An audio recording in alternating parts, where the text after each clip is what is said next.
Bom, tem informação aí da assessoria de comunicação, tá aqui, ó, informando que o Ceará informa, né, que o lateral Kelvin teve extensão de contrato até o fim de 2024 e foi emprestado ao Juventude com contrato até o final de 2023, tá? É um movimento normal, quando você empresta o jovem, empresta alguém da base, renova o contrato, porque vai que ele explode, vai que ele faz uma grande temporada no Juventude, aí o Ceará vai poder ter um ativo de volta e negociar ou até utilizar ano que vem. Então o Kelvin vai para o Juventude, a gente já sabia disso, mas é legal esse movimento do Ceará de estar trazendo as claras, Klaus, essa informação aí do Kelvin e também do Jefferson, né? Vamos logo comentar o do Jefferson. O Jefferson aí assinando com o Botafogo do Rio pelo valor de 2.340.000 e o Alvinegro, né, no caso o Ceará, ainda permanece com 15% dos direitos econômicos do atleta. Então tá aí, Klaus, duas informações da assessoria de comunicação, coisas que a gente já sabia, mas agora também o torcedor sabendo bem direitinho até os detalhes. Exatamente, né? Duas negociações aí resolvidas. Acho correta a extensão de contrato do Kelvin, mas não acho que reforçar um time da mesma série eu acho válido, sabe? Eu acho que a gente deveria ter tentado colocar o Kelvin para. Nenhum jogador do Ceará, para mim, que está sendo emprestado, tem que jogar a mesma competição que o Ceará. Mas nem sempre isso vai acontecer, não tem como. Então, acho que foi bom o movimento de renovação do contrato do Kelvin. Ele pode se destacar no Juventude, ser vendido. É um ativo do clube. O Ceará investiu no Kelvin, então tem que trazer retorno, tem que ser vendido, tem que gerar retorno financeiro também. E a do Jefferson, eu achei um bom negócio pra caramba. O cara que fez um jogo com a camisa do Ceará e rende 2,3 milhões para um zagueiro praticamente só na base, é um número fantástico. Eu acho que é um retorno fantástico. O Jefferson, para quem não sabe, ele começou e foi captado, né, no início, jovem, bem jovem ainda, do CT que o Ceará tem em Patos, na Paraíba, né? Ele se destacou lá, em Patos, veio para o CT, para a cidade de Vozão, foi aperfeiçoado e se tornou zagueiro do Ceará no time principal. Então, é um jogador que tem o seu valor, né? E eu acho que a negociação comercialmente, mercadologicamente, foi estratégica. Porque além da venda por 2,3 milhões, a gente está vendendo para dentro de uma SAF que o Botafogo tem hoje, que tem ligações com o Crystal Palace, com o Olympique de Lyon e tem outro time, se eu não me engano. Então, assim, ele pode ser remanejado para um desses times, se ele se destacar, e pode render ainda mais 15% para o Ceará. Então, é uma venda de um ativo interessante, por um valor interessante.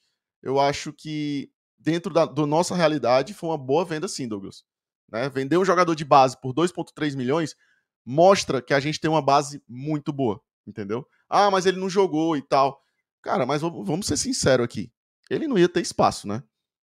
Porque a gente tem o David Ricardo, e se a gente tivesse o Jefferson e o David Ricardo de titulares, estava todo mundo reclamando. Dá dois jogadores da base, falhou porque é da base, é muito jovem. Cadê o Ceará que não contrata um zagueiro experiente? A gente sabe como é. O David Ricardo, para mim, hoje é titular.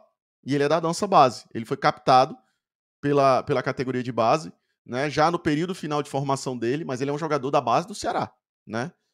Não pode se confundir duas coisas. Captação da base é jogador da nossa base, entendeu? O trabalho de captação do Ceará é espetacular e faz parte da categoria de base. O torcedor tem que entender um pouco mais sobre isso também. Captação de atletas ali perto do período final de formação, sub-18, sub-20, é jogador que o Ceará está formando também. Está finalizando o processo. E vou te dizer, é o processo mais difícil. Transformar um jogador que sai da base para o profissional é o processo mais difícil. Esse é o momento mais delicado da formação do jogador. E o Ceará tem aí vários exemplos de jogadores que se destacaram, principalmente na zaga, né? Porque aí já é o terceiro zagueiro que a gente revela. Já teve, aliás, quarto, né? A gente teve Marcos Vitor, Jefferson, o David Ricardo e o Gabriel Lacerda, que estão os dois últimos aí no profissional. Eu acho uma boa venda, um bom movimento do Ceará. Queria que ele jogasse no profissional do Ceará? Queria. Mas vai haver momentos e vão haver atletas que não vão jogar no nosso profissional e vão ser vendidos. Como aconteceu com o Luca, né? Porque, cara, além do Ceará, da relação Ceará e jogador, né, Douglas? Tem um empresário, cara. O contrato do Jefferson tava já quase na iminência dele sair de graça, entendeu? O atleta e o empresário não queriam permanecer. Então o Ceará ficou muito sem escolha. Tinha que vender, porque era um ativo do clube. E a venda foi muito boa. Não tem como dizer que não foi. Então, acho que a gente tem que ter os contextos das coisas que envolvem um atleta de base. Tem a família, tem o empresário que pressiona para venda, tem várias variáveis que vão além do jogador e atleta, entendeu? Jogador e clube. Não tem como. Eu sei que para muita gente, o pessoal diz assim, o Ceará é o cara que formou ele na base, então ele é jogador só do Ceará. Não é, pô. Todo jogador acaba assinando com algum empresário. Isso também indicado, muitas vezes, pelos pais do jogador. Os pais do jogador chegam e dizem, esse aqui é o meu empresário, ele representa o meu filho, e assim assado. Entendeu? Acontece pra caramba. Então, foi uma negociação que foi um pouco pressionada pelo contexto, mas que acabou, na minha opinião, pelo valor, muito bem feita.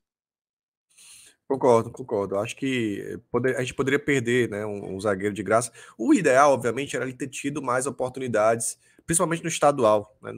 Ele só teve uma oportunidade como profissional com a camisa do Ceará, e claramente o Mourinho não ia dar tantas oportunidades para ele. Então ele sai, vai para o Botafogo, o Ceará ainda mantém 15%, ou seja, vendeu aí por 2 milhões e 300, mas ainda pode ganhar mais uma grana se esse cara estoura. Ele vai, inclusive, para o sub-20 do Botafogo, vai ser preparado e lapidado lá também.